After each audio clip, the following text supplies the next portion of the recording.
엄마, 이 짐들이 뭐예요? 왜 집이 이렇게 텅 비어 있어요? 이사 가려고 짐을 쌌지. 이사요? 어디로요? 넌 알 필요 없어. 그동안 나한테 한 것처럼 알아서 해.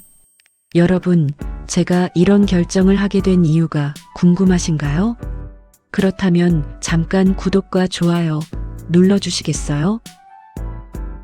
여러분의 작은 관심이 이런 이야기들을 더 많은 사람에게 전할 수 있게 해줍니다. 지금부터 제가 보여드릴 이야기는 실제로 있었던 일입니다.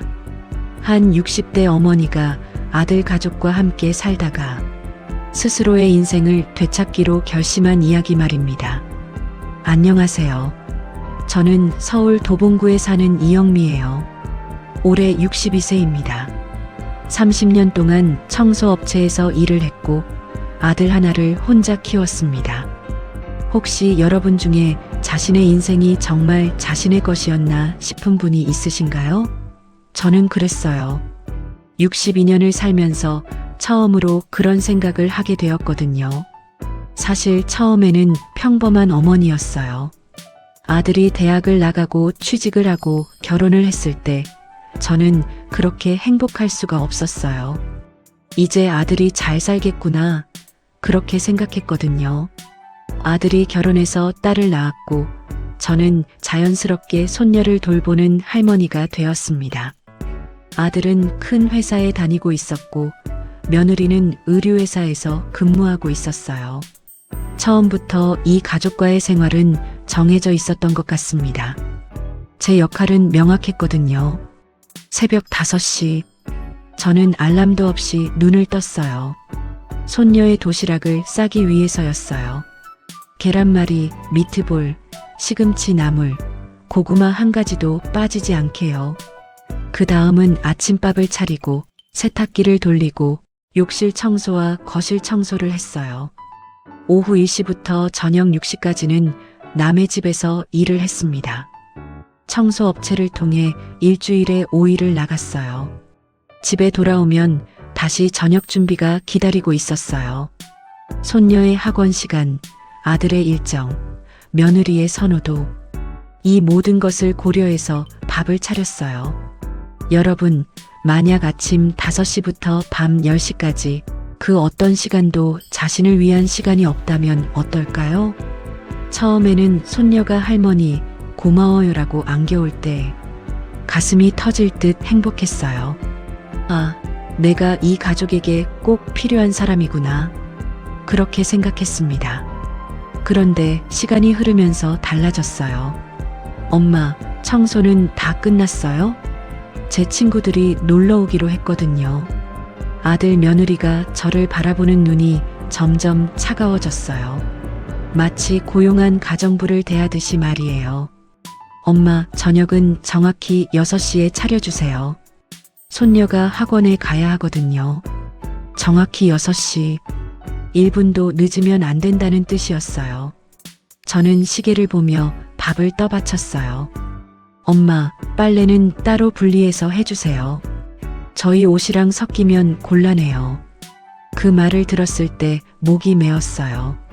한 집에 살면서 같은 세탁기를 쓰면서도 빨래를 분리해야 한다니요. 저는 그 순간 문득 생각했어요. 내가 정말 이 집의 가족일까? 혹시 누군가 옆에서 당신을 그렇게 대한 적이 있으신가요? 필요할 때만 필요한 존재로 취급받는 그런 경험 말이에요. 한 번은 새벽에 TV를 틀어서 잠깐 쉬고 있으려고 했어요. 그저 5분, 10분의 휴식이 필요했거든요. 엄마, 아침에 너무 시끄러워요. 소리 좀 낮춰주세요.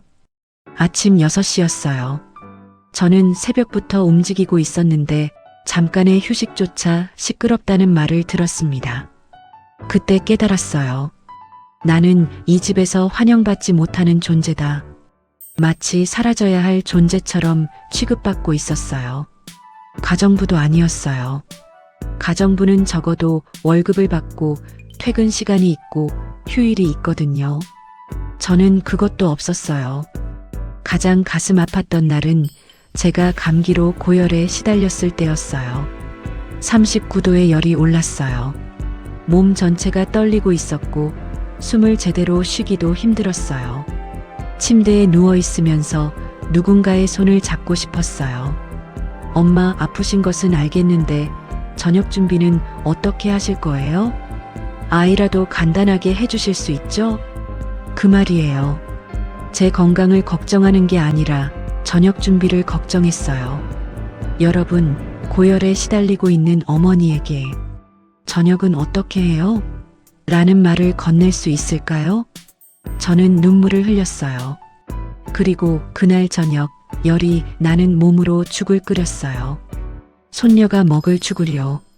30년 가사도우미로 일하면서 제 허리는 완전히 망가져 있었어요.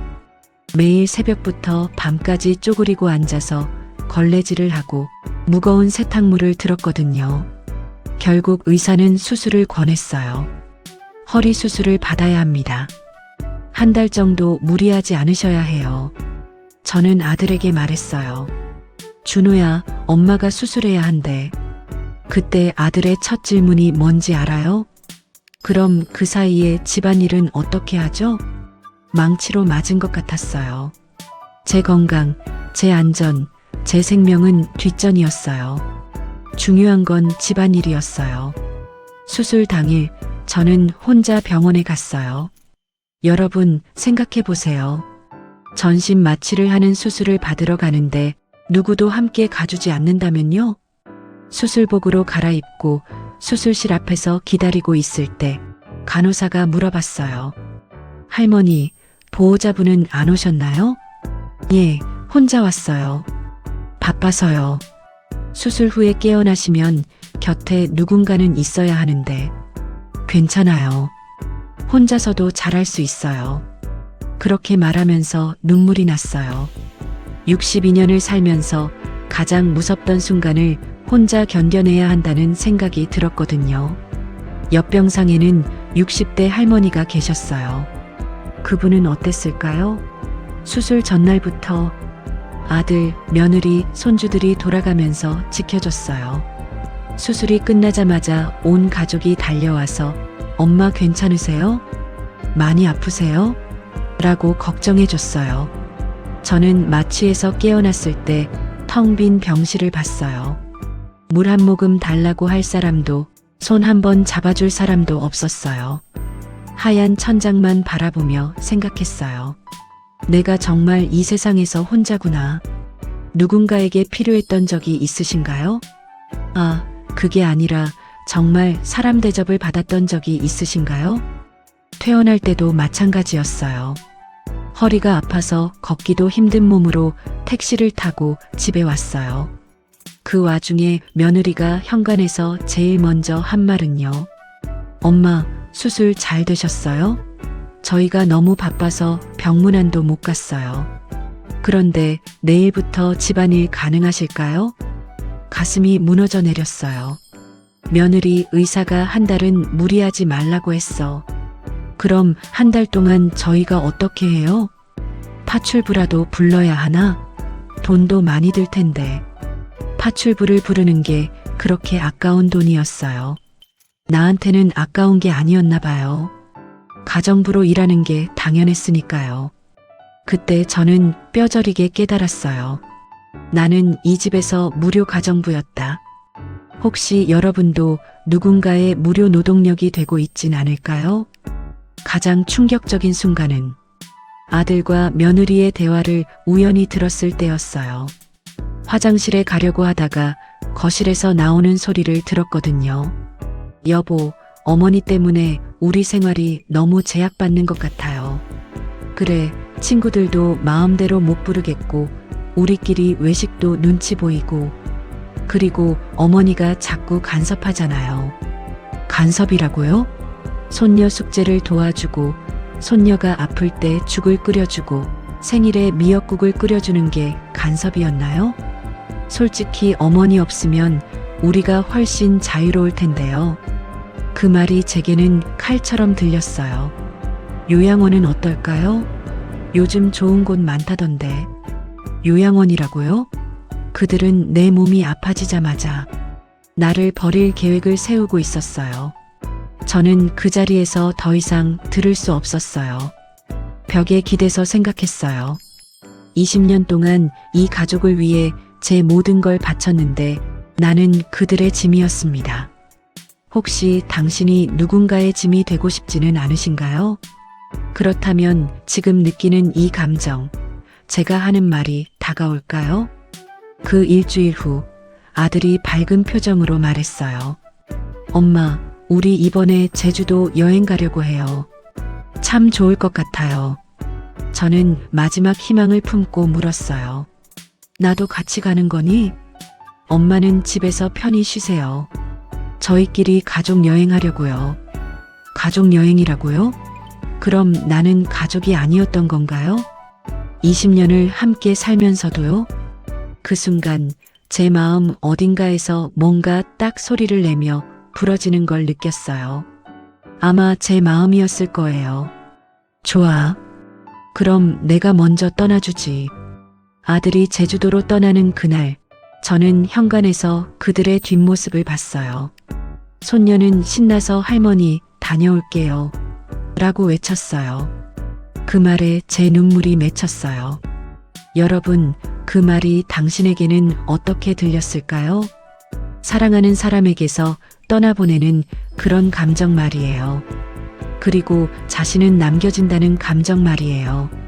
그들이 떠난 그날 집은 조용했어요. 너무 조용했어요. 저는 냉장고를 열어봤어요. 제가 좋아하는 음식은 하나도 없었어요. 온통 손녀가 좋아하는 요거트, 과일, 음료수뿐이었어요. 제 방을 둘러봤어요. 가장 작고 어두운 방이었어요. 거실의 소파에는 제가 앉을 자리도 정해져 있었어요. 소파 끝자리, 등받이가 없는 곳이었어요. 제가 30년 동안 버는 돈으로 산 집인데 이 집에서 나는 손님보다도 못한 취급을 받고 있었어요. 여러분, 혹시 자신의 집에서 손님보다도 못한 취급을 받은 적이 있으신가요? 그때 결심했어요. 이 집은 내 집이다. 내가 30년을 가사도우미로 일해서 번 돈으로 산 집이다. 그런데 왜 내가 눈치를 봐야 하지? 그것도 남편 돌아가시고 나서 혼자 아들을 키우면서 남의 집 청소하고 밥 해주면서 한 푼 두 푼 모아서 산 집인데 말이에요. 저는 둘째 날 아침 부동산에 전화했어요. 손이 떨렸어요. 하지만 마음은 확고했어요. 안녕하세요. 집을 팔고 싶은데요. 어떤 집이신가요? 32평 아파트요.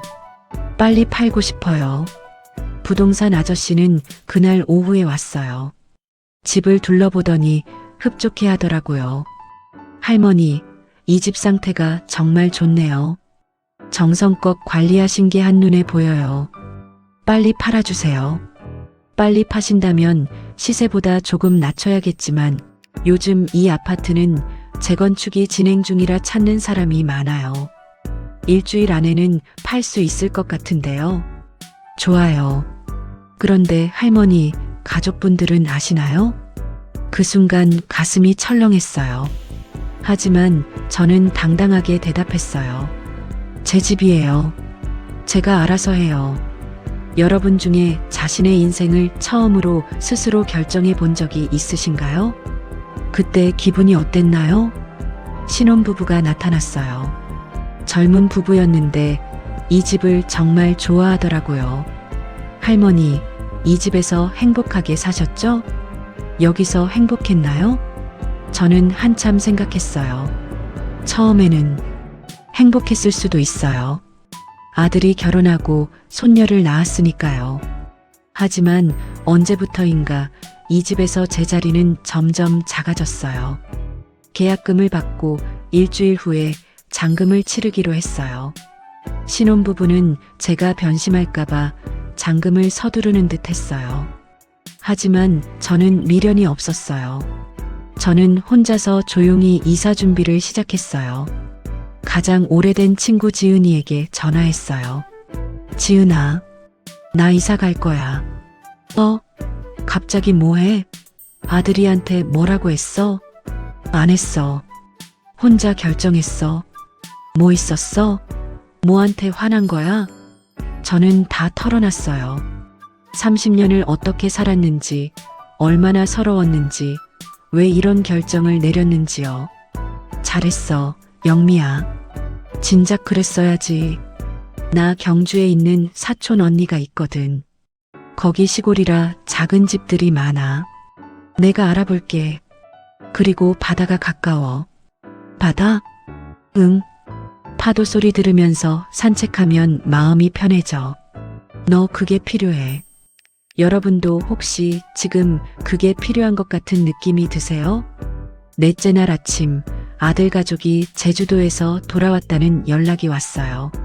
저는 마지막으로 집안을 정리했어요.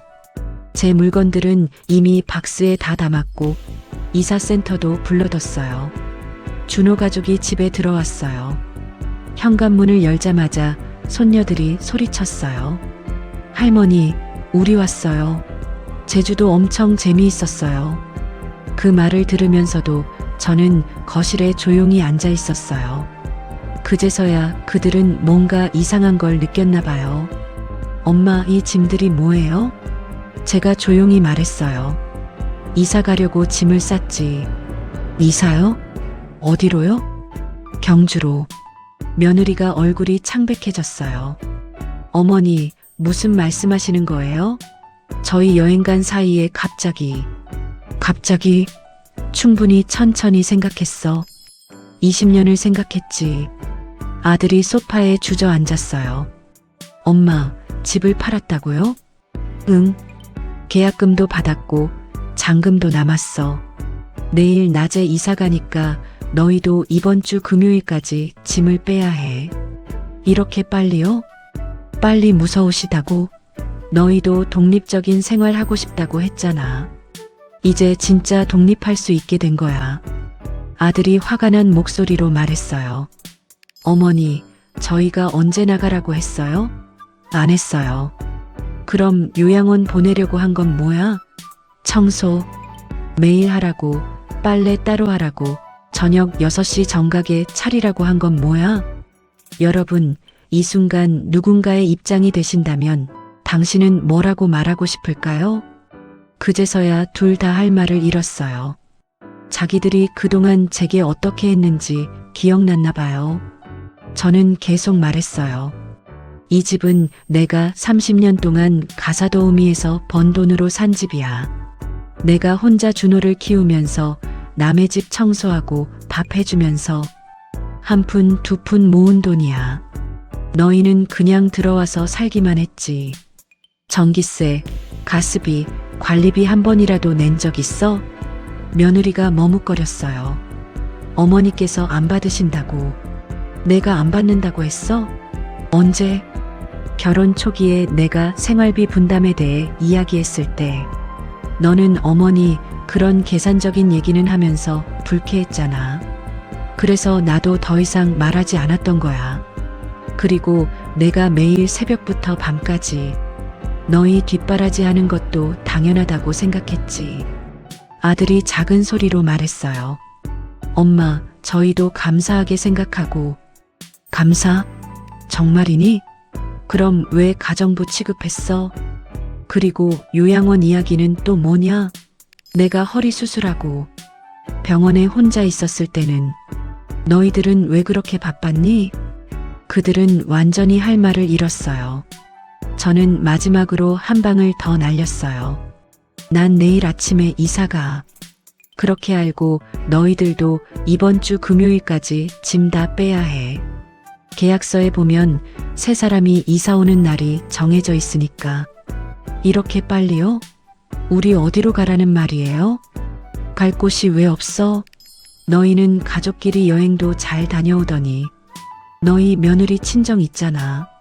나도 62세에 새로 시작하는데 너희 젊은 것들이 못할 게 뭐 있어? 여러분, 지금 이 모습이 어떻게 보이시나요? 비정한가요? 아니면 용감한가요? 그 순간 오랜 기간 동안 쌓였던 모든 스트레스가 한 번에 풀리는 기분이었어요. 속이 뻥 뚫리더라고요. 손녀들은 조용히 할머니를 보고 있었어요. 평소와 다른 할머니의 모습에 어리둥절했어요. 할머니, 진짜 경주로 가요? 응. 할머니는 거기서 행복하게 살 거야. 너희도 엄마 아빠랑 행복하게 살아라. 그날 밤 저는 처음으로 마음이 놓였어요. 20년 동안 쌓였던 모든 것들을 쏟아낸 후라서 그런지 가슴이 이상하게 후련했어요. 혹시 여러분도 누군가에게 그동안 못했던 말들을 해야 할 것 같은 느낌이 드세요? 이사 당일 새벽 저는 오시에 눈을 떴어요. 20년 동안 몸에 밴 습관이었죠. 그런데 오늘은 아무도 챙겨줄 필요가 없다는 게 신기했어요. 평생 처음으로 제가 하고 싶은 것만 하는 아침이었어요. 천천히 커피를 마시면서 그동안의 삶을 돌아봤어요. 그동안 한 번도 이렇게 여유롭게 커피를 마셔본 적이 없었거든요. 항상 새벽부터 바쁘게 움직이며 가족들 뒷바라지만 했으니까요. 이사센터 아저씨들이 왔어요. 할머니, 짐이 참 적으시네요. 보통 이 정도 평수에서 30년 사신 분들은 작은 트럭 한 대로도 모자라는데 그 말을 듣고 가슴이 철렁했어요. 내가 30년을 살면서 내 것을 산 게 뭐가 있나? 다 가족들을 위해서만 샀던 거였어요.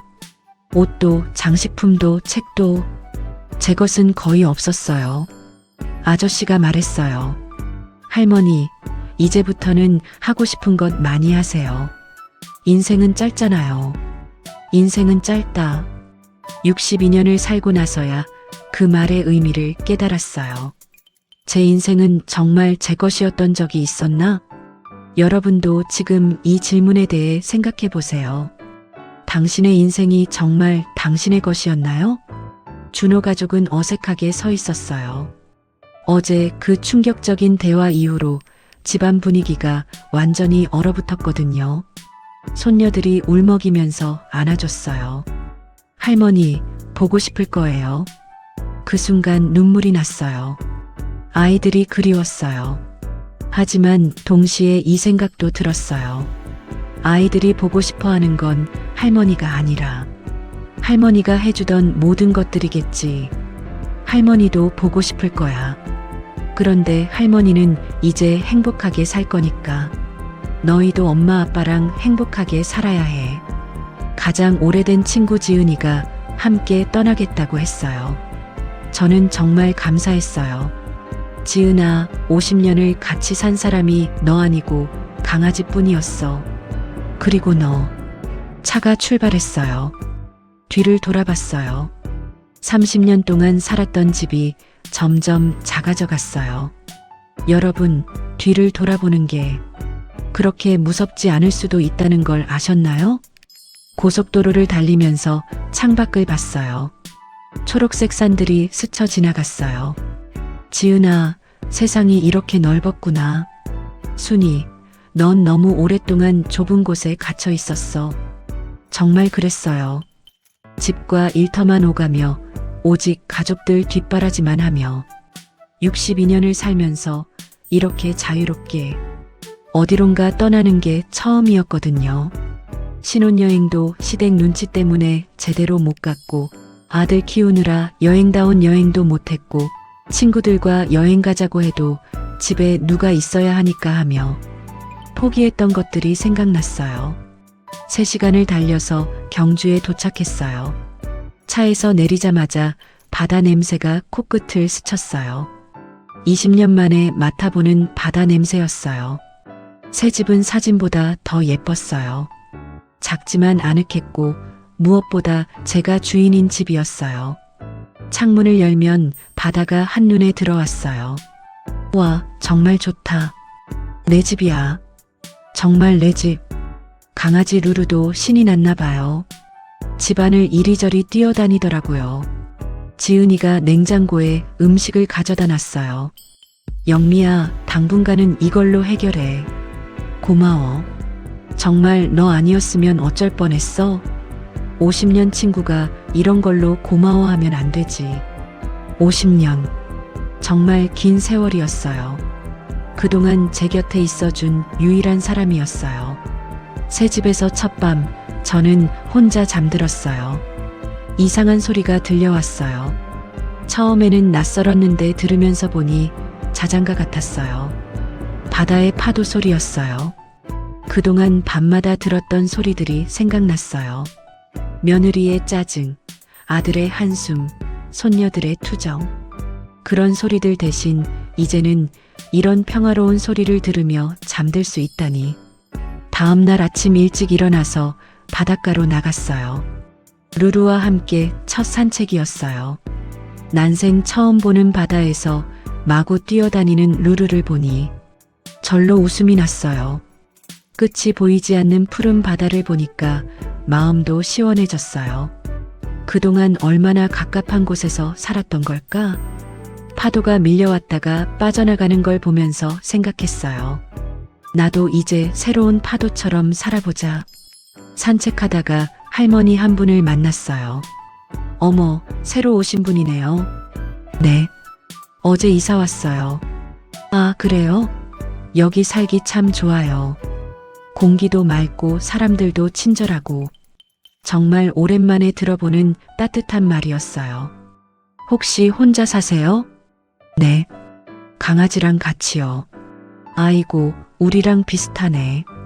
저희도 다 혼자 살아요. 외롭지 않으세요? 지금은 전혀요. 오히려 자유로워서 좋아요. 아이고, 멋있네요. 저도 그런 마음가짐으로 살고 싶어요. 처음 만난 분인데도 제 말에 공감해 주셨어요. 정말 오랜만에 누군가가 저를 있는 그대로 받아들여주는 느낌이었어요. 집으로 돌아와서 아침을 차렸어요. 달걀 프라이, 김치볶음밥, 미역국. 간단하지만 제가 좋아하는 것들로만 차렸어요. 혼자 먹는 밥인데도 이렇게 맛있을 줄 몰랐어요. 그동안은 항상 이건 맵다, 이건 짜다, 이건 싫다는 소리만 들으며 다른 사람 입맛을 맞춰서 요리했는데 제 입맛에 맞춰서 하니까 이렇게 행복할 줄 몰랐어요. 오후에는 근처 시장에 갔어요. 작은 시장이었는데 정말 정겨웠어요. 생선가게 아주머니가 반가워하셨어요. 혼자 사시나 봐요? 예. 얼마 전에 이곳으로 이사 왔어요.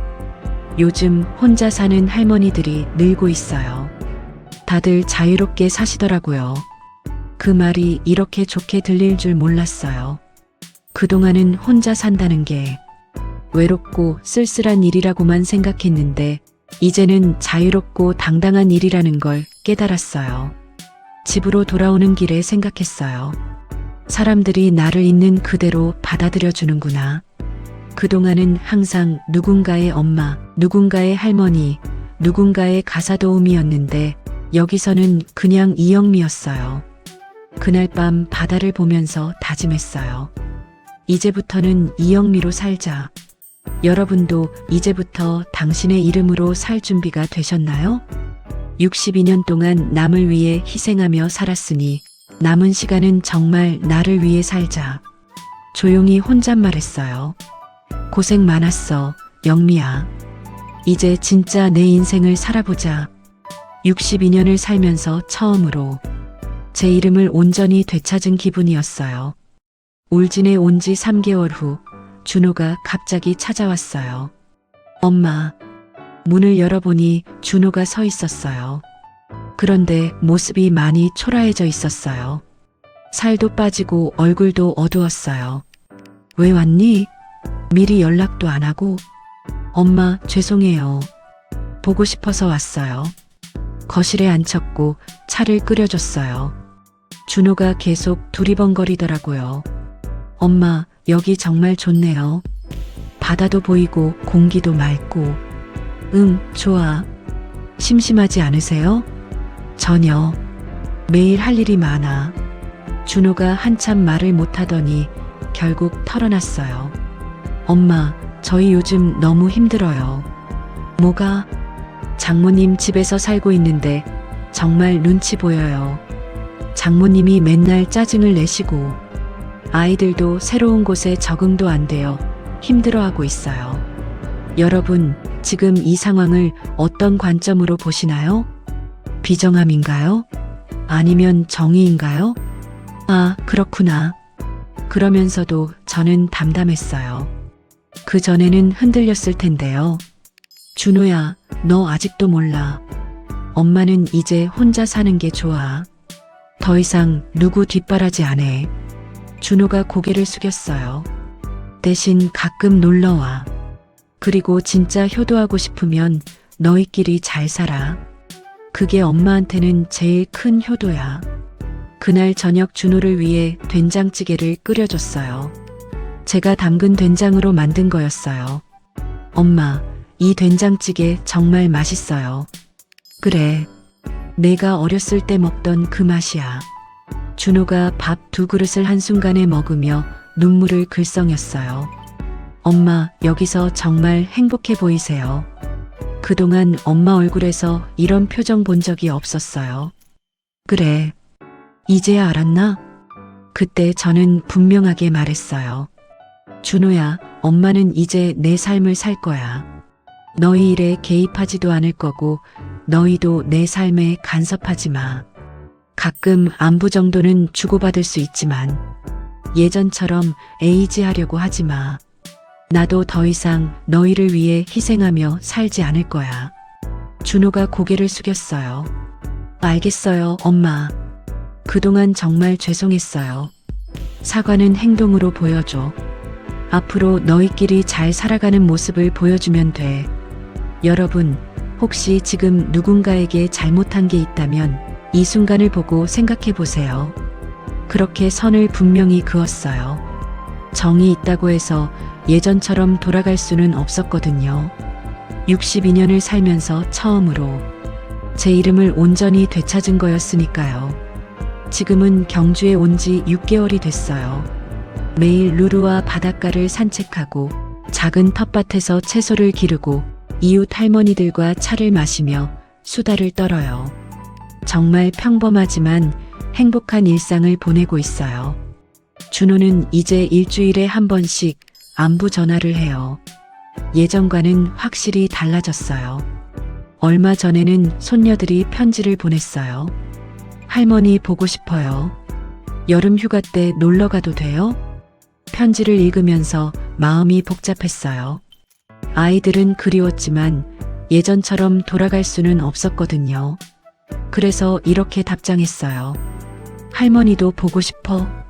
하지만 놀러 오는 거라면 하루 정도만 와. 그리고 엄마 아빠가 함께 와야 해.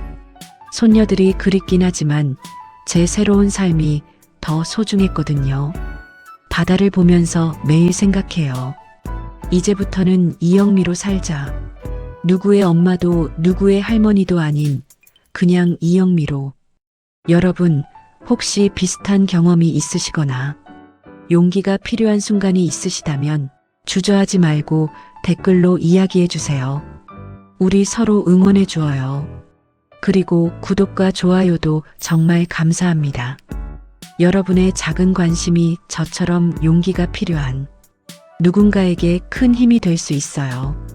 혹시 비슷한 상황에 계신 분들이라면 우리 함께 용기를 내어보아요. 인생은 정말 짧아요. 남을 위해서만 살기에는 말이에요. 진짜 중요한 건 내가 행복한지, 내가 원하는 삶을 살고 있는지예요. 이 순간이 여러분 인생의 새로운 시작점이 될 수 있어요. 오늘도 제 이야기를 끝까지 들어주셔서 감사합니다. 혹시 이 이야기가 여러분의 마음 한구석에 남는 여운이 있으신가요? 누군가가 생각났으신가요? 그렇다면 댓글로 나눠주세요. 미안해요. 고마워요. 사랑합니다. 어떤 말이든 좋습니다. 여러분의 이야기가 누군가에게는 큰 위로가 될 수 있으니까요. 다음 이야기로 찾아뵙겠습니다. 감사합니다.